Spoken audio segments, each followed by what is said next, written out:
Boa tarde para vocês. Hoje a gente vai dar uma continuidade à aula anterior, né? Nós paramos aqui então na questão número 5 sobre os desvios oculares.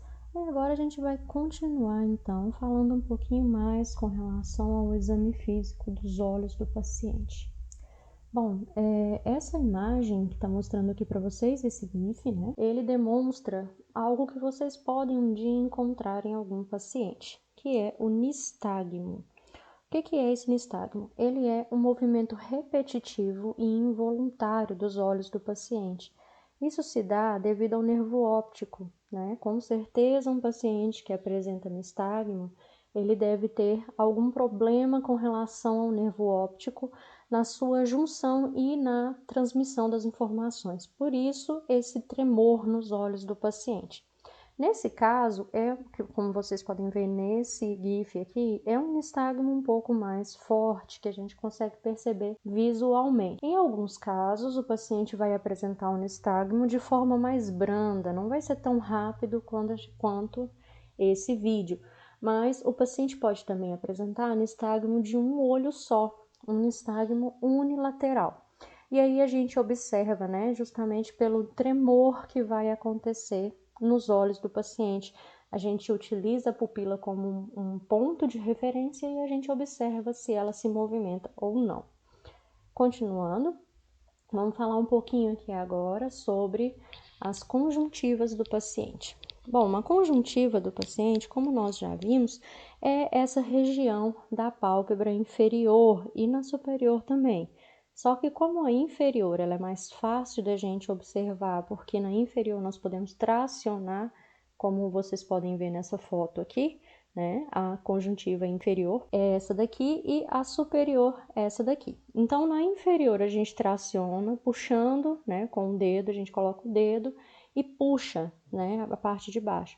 E aí a gente consegue perceber a coloração da conjuntiva aqui dentro da pálpebra. Ao perceber, né, ao conseguir observar essa conjuntiva, nós precisamos avaliar a coloração que ela se encontra. Bom, com certeza vocês já devem ter identificado que essa conjuntiva que a gente consegue perceber nessa imagem aqui, ela é uma conjuntiva hipocorada. Por quê? Porque ela se apresenta de forma pálida, bem branca, né? O normal da conjuntiva é que ela seja normocorada, que é aquela conjuntiva rosada, clarinha. Já essa daqui, que vocês podem perceber nessa imagem, é uma conjuntiva que a gente chama de hipercorada. Por quê? Porque ela está avermelhada. Provavelmente é proveniente de algum tipo de irritação, tanto que a gente consegue ver algumas veias aparentes aqui. Mas o que nós estamos observando neste momento é a conjuntiva. Então, aqui nós temos uma conjuntiva pálida, que é chamada de hipocorada, e aqui nós temos uma conjuntiva avermelhada, que é chamada de hipercorada. Na idade, então, né, além da conjuntiva, a gente também tem que observar a esclerótica. Lembrando que a esclerótica é a parte branca dos olhos do paciente, tá bom? Então, na esclerótica, o que a gente vai observar? A gente vai observar a coloração, sendo que a cor normal da esclerótica de todo paciente é que ela seja branca. Então, é uma região que, se ela não estiver com nenhuma alteração, ela tem obrigatoriamente que ser branca, né? E aí, então, a esclerótica do paciente, essa parte branca, a gente vai observar se ela está com a coloração normal, que é a coloração branca. Agora, nós vamos ter alguns casos em que ela vai mudar a coloração, mas vamos falar aqui primeiro com relação à presença ou não de hemorragias e de irritação. Na esclerótica, como a gente consegue perceber aqui na imagem, quando nós temos uma irritação, a gente vai ter a presença de alguns vasinhos, né, que são algumas pequenas veias que se rompem devido a alguma irritação realmente causada por um objeto estranho, por uma infecção, ou até mesmo o ato de friccionar os olhos, né, de ficar esfregando os olhos. E aqui, como vocês podem ver, elas são sempre muito pequenininhas, e aí a coloração branca normal da esclerótica, quando nós temos uma irritação, ela toma um tom um pouco vermelho ou até mesmo rosado, e isso é uma alteração. Já as pequenas hemorragias oculares, né, como vocês podem ver nesse pontinho vermelho aqui, é um ponto um pouco maior de alguns pequenos vasos que se rompem e aí há um acúmulo de sangue no local.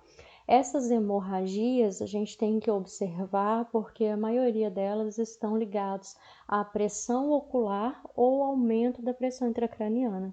Então é algo que a gente precisa estar atento. Continuando para vocês verem, né, aqui nessa imagem a gente tem uma hemorragia ocular um pouco maior e ela se manifesta ou dessa forma ou como nós vimos na forma anterior. Pode ser um ponto pequeno ou pode ser uma área maior. Dependendo se acaso for um trauma ou algo do tipo, o paciente pode ter uma hemorragia ocular em toda a região da esclerótica. E aqui, nesses casos em que elas são maiores, a gente pode chamar de hiposfagma. Então, os termos técnicos, como eu falei para vocês, vamos fazendo aí uma anotação, né? Guardando esses termos técnicos para vocês poderem utilizar. A hemorragia ocular, né, ela pode ser chamada de hiposfagma, que é o termo técnico correto. Uma outra alteração que o paciente também pode apresentar na esclerótica é o nevomelanócito. O nevomelanócito são essas pequenas manchinhas que podem ser de coloração amarronzada ou até mesmo preta. Esses nevos não indicam nenhuma doença, mas às vezes o paciente tem e ele pode te perguntar o porquê disso, ou até mesmo pode surgir a dúvida em você quando for fazer o exame físico do paciente. Quando um nevomelanócito é preocupante? Quando ele tem algum tipo de relevo, tá? Isso aqui geralmente aparece em pessoas que têm muita melanina ou um distúrbio na melanina no corpo, né? E aí acontece de surgir essa coloração. Alguns nevos melanócitos também podem ser provenientes, né, de alguma hemorragia pequena que se coagula no local e acaba deixando uma mancha, como se fosse uma cicatriz na esclerótica. Mas só que isso é algo que não é muito comum de se ver. Deixar aqui para vocês, né, uma questão para vocês irem lá e responder para o vídeo aí, depois dá uma olhadinha. E aí eu quero que vocês descrevam qual é a alteração, né, que demonstra nessa imagem aqui, principalmente com relação à esclerótica, com relação à parte branca e com relação à conjuntiva. Lembrando que quero que vocês utilizem os termos técnicos, tá bom? Para coloração, tanto da esclerótica quanto da conjuntiva, ok? Esse é bem tranquilo, né? Então, espero que vocês respondam ele lá utilizando os termos técnicos, tá bom? Vamos dar prosseguimento. Quando nós fazemos o exame físico dos olhos do paciente, a gente tem que observar com relação à acuidade visual. A acuidade visual é o mesmo que a capacidade visual do paciente e a sua mobilidade visual também. E isso a gente observa geralmente quando o paciente já utiliza lente de contato ou quando o paciente utiliza óculos, a gente pergunta para ele qual é o grau que ele utiliza e a gente faz essa anotação. E aí também qual é o tipo, né, de alteração que ele tem. E aí nós fazemos essa anotação. Agora, quando o paciente não é usuário de lente de contato ou de óculos de visão, a gente vai então fazer um teste. Isso se ele, quando fizermos a anamnese, e aquela parte onde a gente pergunta se ele tem algum tipo de dificuldade para enxergar, para ouvir, né? E ele falar que tem um pouco de dificuldade, nós podemos fazer um teste. Esse teste é da seguinte maneira: nós fazemos uma oclusão alternada. Por exemplo, nós ocluímos o olho direito do paciente e pedimos que ele acompanhe a movimentação de um objeto a mais de 1 metro de distância. E aí nós perguntamos ao paciente se ele consegue observar ou não. Mesma coisa com o olho contrário. Naquele ponto em que o paciente não conseguiu observar, nós fazemos então a anotação. Também podemos fazer um teste de campo de visão. Da mesma forma, a gente oclui um olho e deixa o outro descoberto. E aí, nós colocamos um objeto na lateral do paciente e pedimos que ele acompanhe e tente enxergar. Para quê? Para que a gente possa perceber o campo de visão na lateral do paciente, se está alterado ou não. Algumas alterações que a gente encontrar nos olhos do paciente, na visão do nosso paciente, elas podem indicar alguns tipos de desordens neurológicas. Toda avaliação que nós fazemos na parte ocular, no final do nosso exame físico, nós podemos e devemos, né, fazer uma relação com o exame físico neurológico. Então, a diminuição, né, do campo visual do paciente, que é aquele teste que nós acabamos de falar, ela também está relacionada, né, às desordens neurológicas, a baixa visão, ou seja, quando o paciente não consegue enxergar totalmente o campo visual de uma forma completa, alteração do tamanho das pupilas, nós vamos falar disso daqui a pouco para vocês entenderem melhor. A diplopia, que significa visão dupla, né, quando o paciente ele enxerga um objeto duplicado. A fotofobia, que é quando o paciente não consegue olhar para a luz, ele sente dor em um ambiente muito claro. O nistagmo, como nós já falamos, né, que é aquele movimento repetitivo e involuntário dos olhos, e também algumas alterações com relação à percepção de cores, né, se o paciente consegue enxergar determinadas cores ou não. Tudo isso, no final, a gente vai então fazer uma análise levando em consideração o exame físico neurológico, ok? Então agora nós vamos falar da pupila. Pupila que para nós é a parte mais importante do exame físico dos olhos do paciente, porque é ela que vai me dizer se esse paciente tem realmente algum problema com relação à sua visão ou se ele tem algum problema neurológico que pode estar acontecendo ali no momento do meu exame físico. Então vamos lá. Falando das pupilas, como nós já vimos, ela é aquele pontinho preto de todos os olhos de todas as pessoas. O olho pode ser azul piscina, mas a pupila sempre será preta. Então, ela deve ser sempre esférica, redondinha, né, formato de bolinha, e elas devem ser isocóricas. Aqui tem algo importante. Toda vez que eu fizer o exame físico dos olhos de um paciente, eu devo dizer se as pupilas são isocóricas ou se elas são anisocóricas. Quando eu falo que elas são isocóricas, eu estou dizendo que elas têm o mesmo tamanho. Quando eu falo que elas são anisocóricas, eu estou dizendo que elas têm tamanhos diferentes. Aqui um exemplo para vocês. Primeiro vamos falar sobre midríase e sobre miose. Quando nós temos a pupila, né, ela vai estar menor, como nesse caso aqui, a gente vai ter sempre uma miose, que é o quê? Que é a contração da pupila. Todas as vezes que a pupila está dilatada, nós temos midríases, ok? Então, a midríase é o dilatamento da pupila e a miose é a contração da pupila, tá bom? Isso é muito importante. Quando nós temos uma pupila que uma está dilatada e a outra está contraída, nós temos tamanhos diferentes. E aí nós falamos que elas estão anisocóricas, pupilas anisocóricas. Se as duas estão do mesmo tamanho, aqui não importa se é midríase ou se é miose, o importante é que as duas estejam do mesmo tamanho. Se as duas estão iguais, né, se elas estão iguais, eu vou dizer que elas são isocóricas, ok? Tanto na midríase quanto na miose. Mas agora, como que nós vamos fazer para poder saber se o tamanho está correto ou não? Nós vamos utilizar um pupilômetro, tá bom? Esse pupilômetro é aquele que eu falei para vocês que tem na lanterna clínica, aquela que eu indiquei para vocês adquirirem.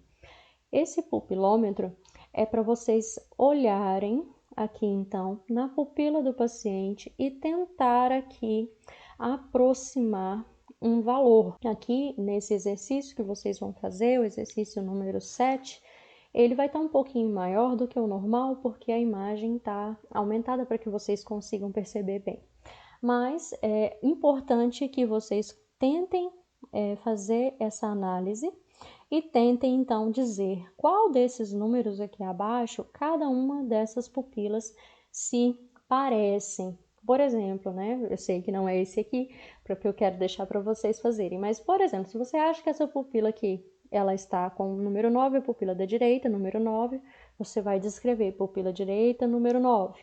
Pupila esquerda, número 9. Se as duas são iguais, elas são isocóricas. Se deu 9 em uma, 9 na outra, elas vão ser isocóricas. Agora, se deu 9 em uma e 8 na outra, elas vão ser anisocóricas, ok? É isso que eu quero que vocês façam aí, tá bom? Só enquanto isso, eu passei aqui para a gente poder ver isso, né? Que era uma forma que vocês precisam entender primeiro.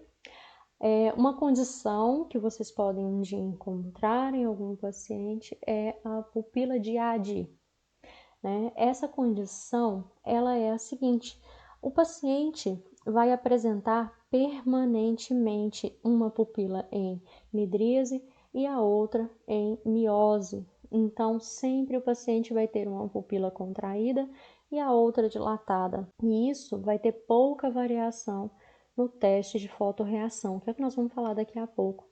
Então, o paciente pode também, nesse caso, apresentar visão embaçada, ele pode ter dificuldade para enxergar sobre a luz, ele pode ter dor de cabeça constante e pode ter dor no rosto. É uma doença, mas é uma doença de baixo significado, porque o paciente nasce assim e vai conviver com isso a vida inteira. É um pouco raro, mas vocês podem um dia encontrar, né? Aqui na outra faculdade eu tenho uma aluna, ela já se formou e ela tinha pupila de Ade, né? Os olhos eram claros, ela tinha pupila de Ade. Além disso, ela tinha heterocromia, que é outra coisa que nós vamos falar daqui a pouco também. Então, é algo que um dia vocês podem encontrar.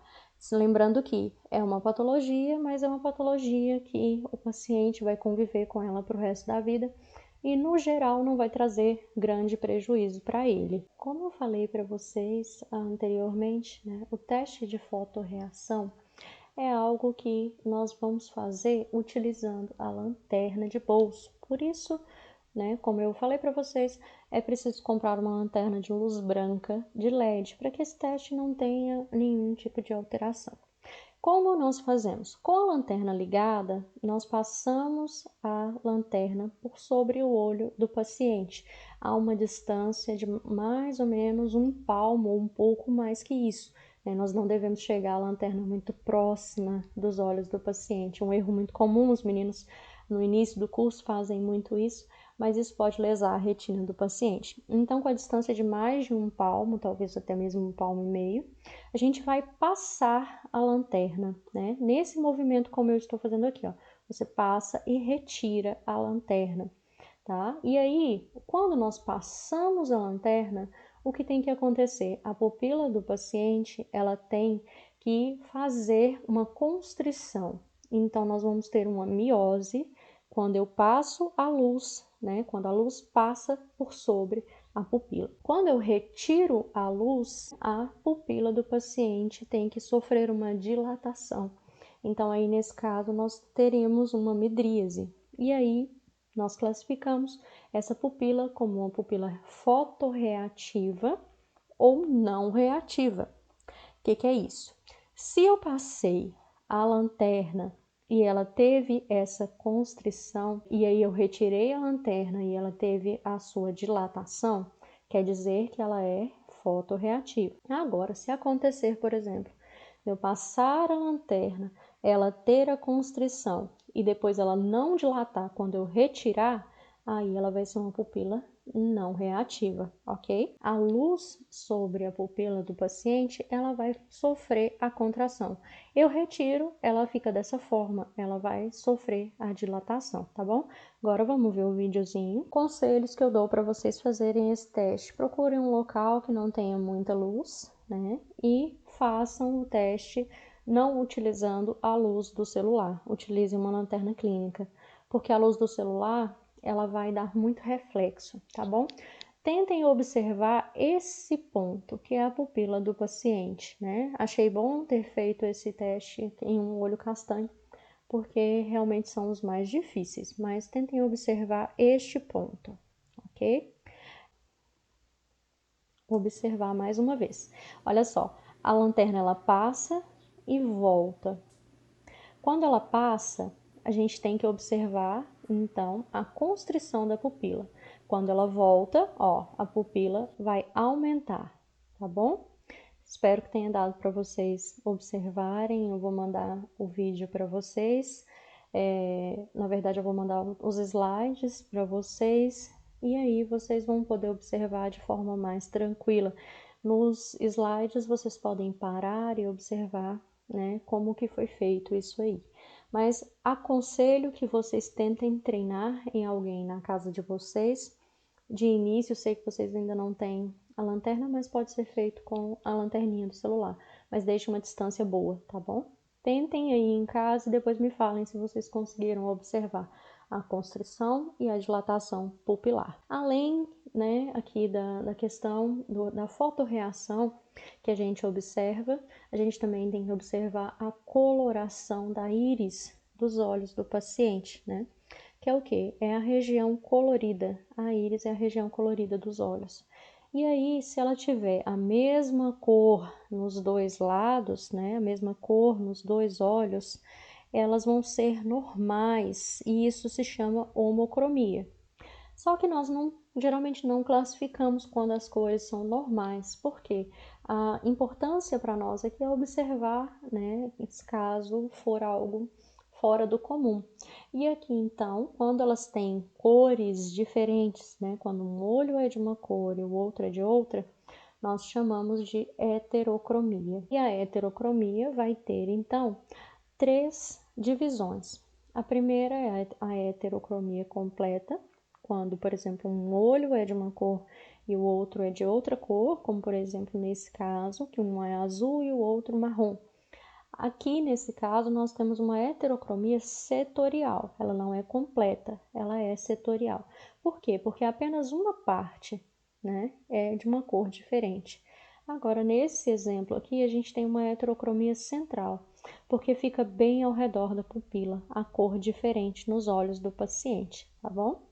Então, isso são alterações com relação à coloração da íris do paciente e vocês podem encontrar esse tipo de alteração algum dia. Isso vai estar ligado a alguma doença ou algo assim? Geralmente não está, mas é algo que nós precisamos estar atentos, porque se essas alterações forem acompanhadas, né, de processos patológicos ou de doenças genéticas, nós precisamos saber o que nós estamos vendo, ok? Bom, além disso, a gente também vai observar a presença de algumas alterações importantes no olho do paciente. E aí nós temos as principais, que são essas 4 aqui. A primeira delas é o glaucoma, né, que vai ser aquela lesão que acontece no nervo óptico do paciente. E ela vai começar como uma pequena mancha cinza que vai vir no centro da pupila. A grande diferença entre o glaucoma e a catarata vai ser essa presença da mancha, né, da manchinha cinza, que vai ser bem no centro da pupila e ela vai se concentrar no centro da pupila.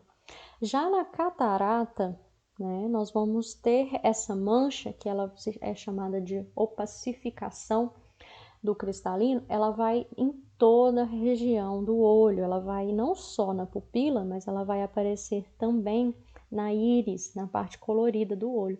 Então a grande diferença entre os dois é essa aqui. O glaucoma, a manchinha que vai se manifestar, né, assim, de forma cinza no olho, ela vai ser só aqui na região da pupila.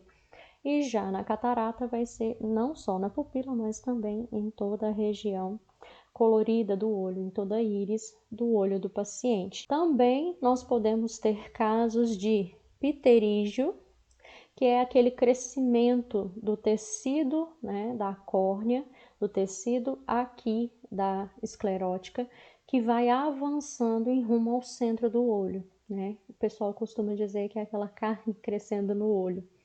E esse pterígio, ele geralmente é benigno, né? E ele vai então ter o crescimento começando de fora para dentro, então ele vai avançando.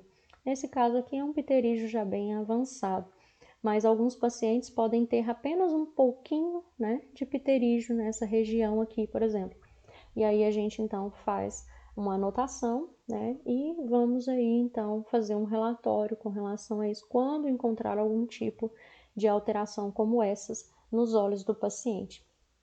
Já a ceratocone é algo que também nós podemos encontrar. A ceratocone é com relação à conização da córnea. Como assim? Né? Eu não sei se dá para vocês perceberem, mas o olho nesse sentido ele fica pontudo. Nós temos ali então a córnea vista na lateral e aqui nós podemos ver que ela vai ser redondinha. No caso, quando o paciente tem uma ceratocone, essa córnea ela vai ficar pontuda, ela vai ter esse formato, né? E aí nós vamos perceber que o paciente vai ter um olho um pouco mais protuso e esse olho do paciente vai estar bem mais ressaltado. Isso é a ceratocone. A ceratocone também está ligada a distúrbios visuais. O paciente, a maioria das vezes, tem dificuldade com o campo visual lateral. E aí é algo que a gente deve anotar, então, para depois, posteriormente, né, qualquer uma dessas alterações visuais nos olhos do paciente, a gente anota e faz depois um possível encaminhamento, né, desse paciente para um oftalmologista, caso for necessário. Então, terminou aqui a parte dos olhos, vamos falar um pouquinho de nariz. Nariz, boca e ouvido é um pouco mais rápido, porque a gente tem menos coisas para poder observar. No nariz, primeira coisa que vocês precisam saber é que nós precisamos levantar a ponta do nariz para poder, a gente faz um levantamento com a ponta do dedo e com o uso da mesma lanterna que a gente utilizou para fazer o teste de fotorreação nos olhos, a gente observa o interior das narinas. E aí a gente avalia por fora, né? O tamanho do nariz, a simetria, como vocês já aprenderam a fazer, né? A gente observa se há algum tipo de deformidade. Verifica por dentro se há a presença de sangue, né? Ali no caso uma rinorragia, que seria uma hemorragia mais acentuada, ou um epistaxe, que é o sangramento. A gente observa também se tem secreções mucopurulentas, que são nada mais, nada menos do que o catarro em si, né? O nome disso é a secreção mucopurulenta. As crostas, que são aquele catarro seco que costuma ficar no nariz do paciente, né? E aí também nós não utilizamos esse nome, nós falamos que é chamado de crostas. E a integridade da mucosa nasal em si, se tem algum tipo de lesão, se tem algum tipo de machucado nessa área. E também nós verificamos o septo nasal. E aí nós vamos dizer se esse paciente tem algum tipo de desvio. Nesse caso aqui, como vocês podem perceber, tanto essa narina quanto essa narina, elas são diferentes uma da outra. Aqui no centro, né, fica o septo nasal e as narinas são divididas por ele. Esta narina aqui, nós podemos dizer que ela está pérvia. O que significa essa palavra, né? Pérvia. Essa palavra significa que ela está limpa e desobstruída. Já desse lado aqui, nós não vamos ter a mesma abertura que temos neste. Por quê?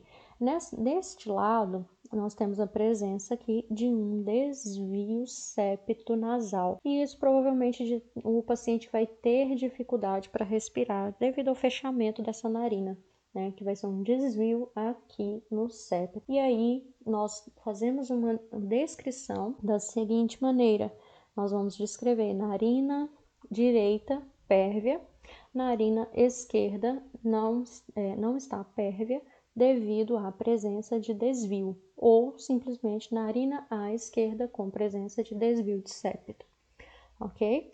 Outra coisa também que nós vamos observar com relação ao nariz do nosso paciente é a hipersensibilidade nos seios paranasais. E como é isso, né? O que é isso? Isso significa, por exemplo, que os seios paranasais que vão se encontrar nessa região e nessa região, né, acima das sobrancelhas e ao redor da narina em si, essas regiões podem acumular secreção e acumulando secreção, elas vão ali então inflamar e vão causar a sinusite. Então esse teste, quando o paciente reclama muito de dor de cabeça, dificuldade para respirar, dor no nariz, né, dor no rosto em si, a gente faz esse teste para poder saber se o paciente está ou não com essa hipersensibilidade.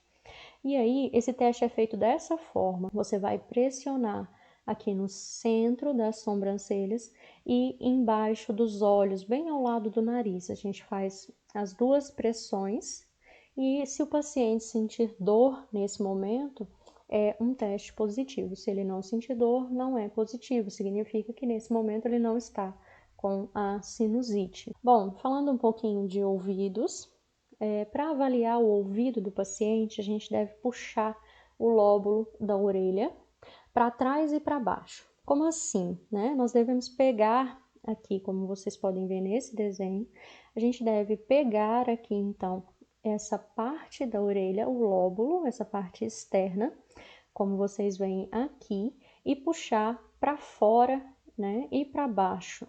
E aí, o que vai acontecer? Isso vai abrir o conduto auditivo, vai abrir o canal auditivo.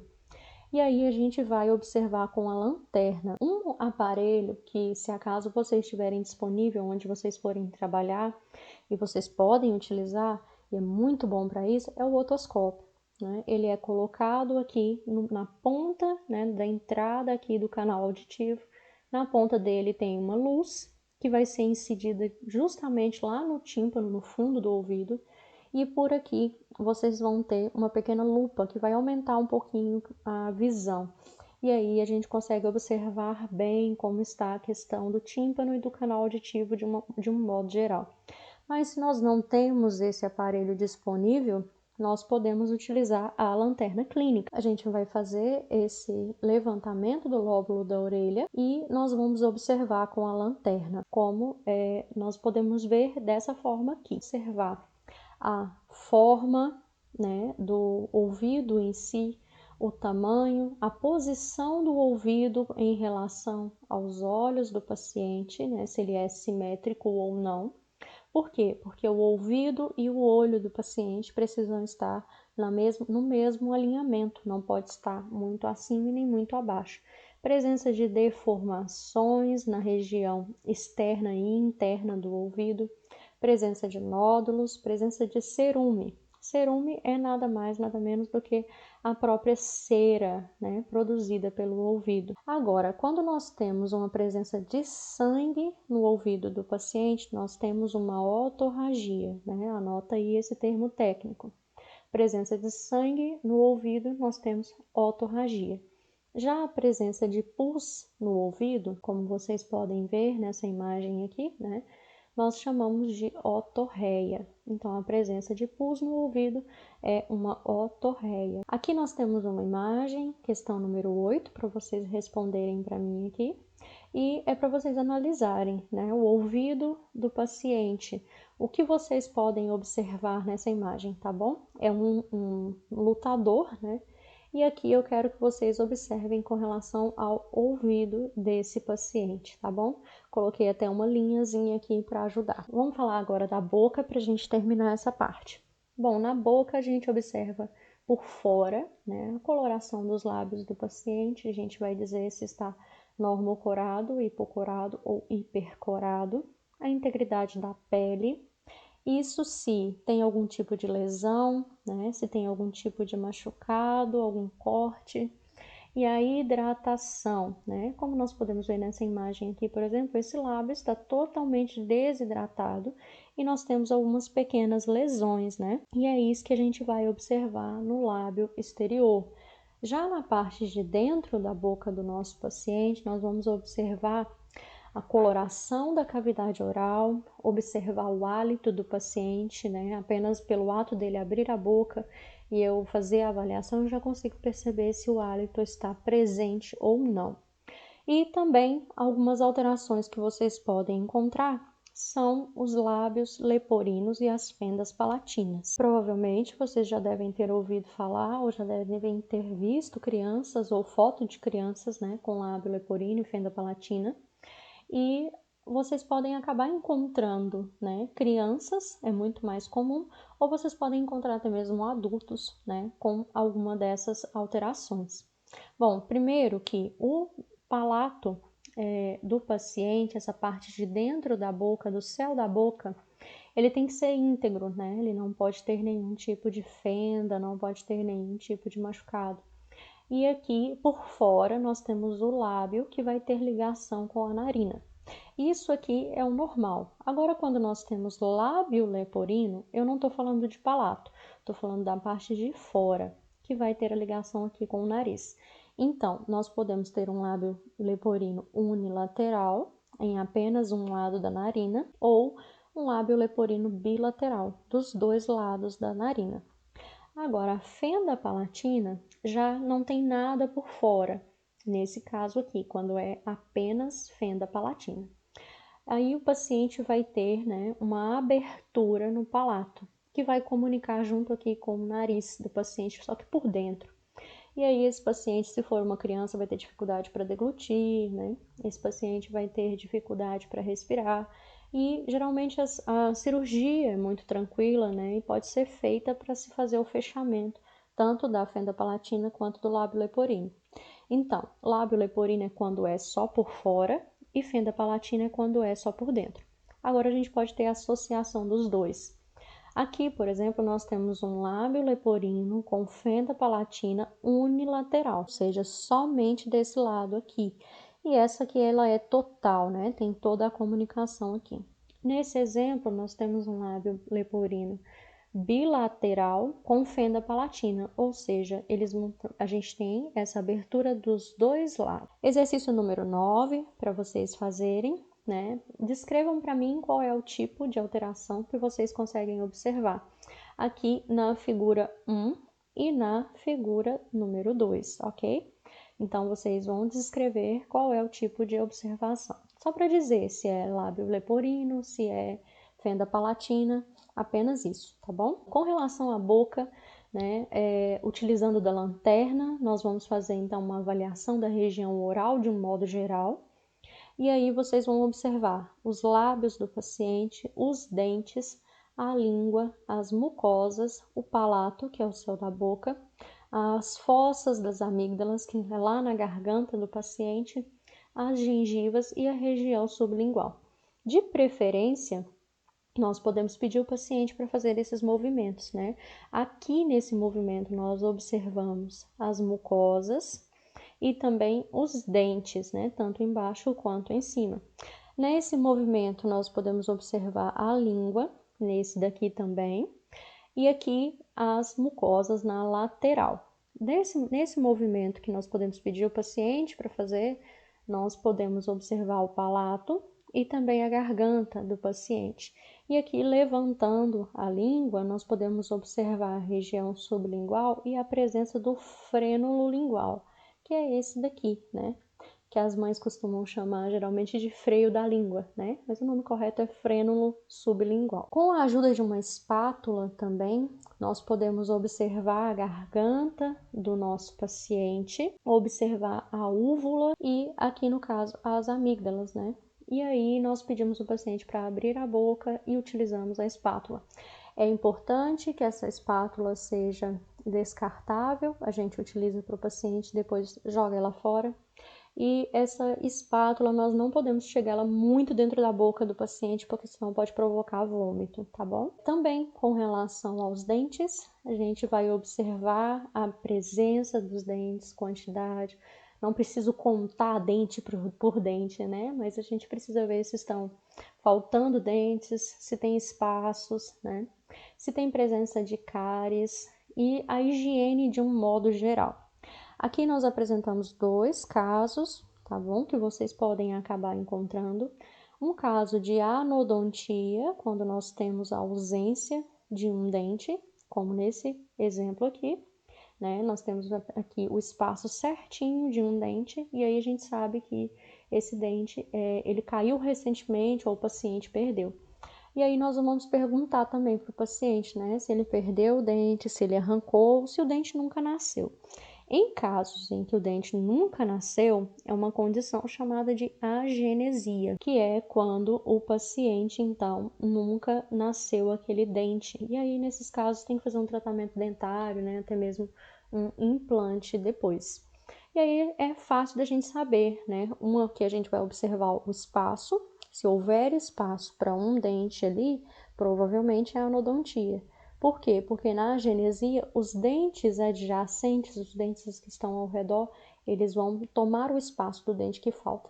Mas também a gente pode perguntar para o paciente. Na língua, a gente observa principalmente a presença de saburra, né? Saburra é uma quantidade de micro-organismos que vão se acumulando na língua do paciente e geram uma crosta um pouquinho grossa, né?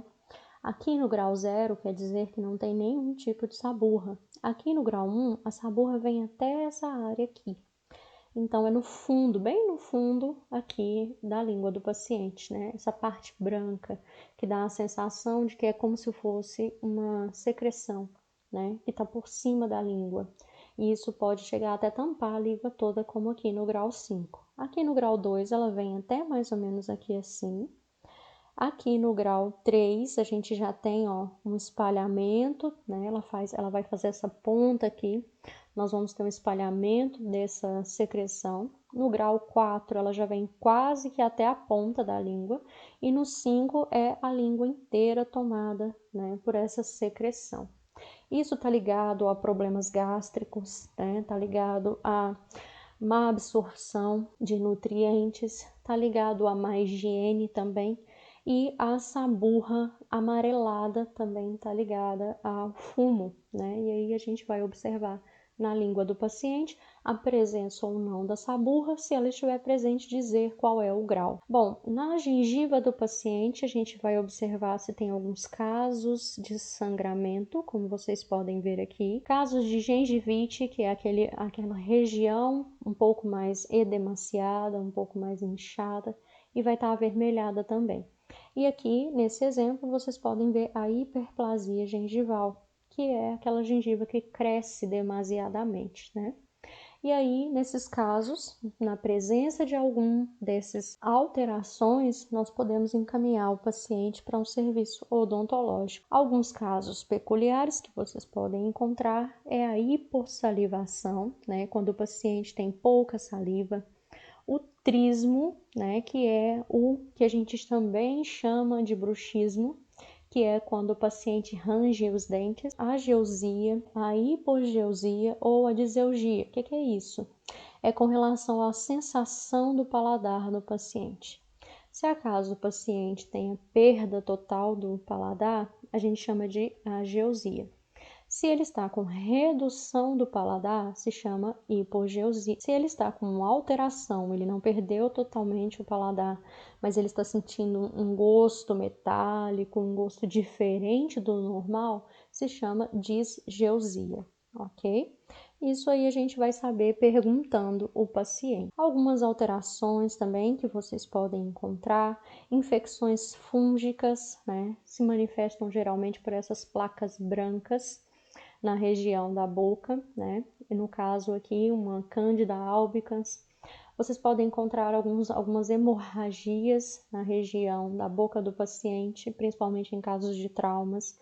Vocês podem encontrar, né, algumas infecções virais, como por exemplo a herpes, né, neste cantinho aqui.